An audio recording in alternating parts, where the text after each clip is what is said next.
పాకిస్తాన్ మన ఇండియాతో ఆడే మ్యాచ్‌ని బాయ్‌కాట్ చేసింది. సో, దానివల్ల పాకిస్తాన్‌కి నష్టమా? ఇండియాకి నష్టమా? అనేది మనం గమనిస్తే పాకిస్తాన్‌కే చాలా నష్టం. ఎందుకంటే ఈ యొక్క మ్యాచ్ ఆడకపోతే పాకిస్తాన్‌కి 2 పాయింట్స్ తగ్గుతాయి. అలాగే ఇండియాకి 2 పాయింట్స్ వస్తాయి. సో, మిగిలిన గ్రూప్ స్టేజ్ మ్యాచ్‌లన్నిట్లో గెలిస్తే గాని పాకిస్తాన్‌కి సూపర్ 8కి ఛాన్సెస్ అనేది ఉంటది. అలాగే ఈ యొక్క ఇండియాతో మ్యాచ్ ఆడకపోతే వాళ్ళకి చాలా నష్టాలుంటాయి. అలాగే వ్యూవర్‌షిప్ తగ్గిద్ది. బ్రాడ్‌కాస్ట్ నుంచి వచ్చే యొక్క అమౌంట్ అంతా తగ్గిపోద్ది.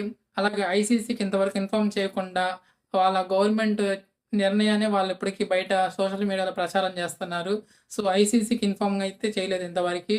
సో, ఐసీసీ ఇన్ఫార్మ్ చేశాక ఐసీసీ ఎలాంటి చర్యలు తీసుకునేదనేది మనం వెయిట్ చేయాలి. ఒకవేళ ఐసీసీకి ఇన్ఫార్మ్ చేసి బాయ్‌కాట్ చేస్తే ఐసీసీ పాకిస్తాన్ టీమ్‌ని సస్పెండ్ కూడా చేయొచ్చు టోర్నమెంట్ నుంచి. అలాగే ఐసీసీ నుంచి వచ్చే నిధులు కూడా ఆపేయొచ్చు.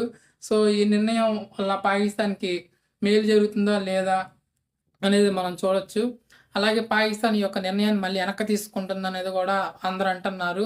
సో, చూద్దాం పాకిస్తాన్ ఈ యొక్క నిర్ణయం మళ్ళీ వెనక్కి తీసుకుంటుందా? లేదా ఇండియాతో మ్యాచ్ ఆడుతుందా అనేది మనం చూడాలి. అలాగే మీరేమనుకుంటున్నారో కామెంట్ చేయండి.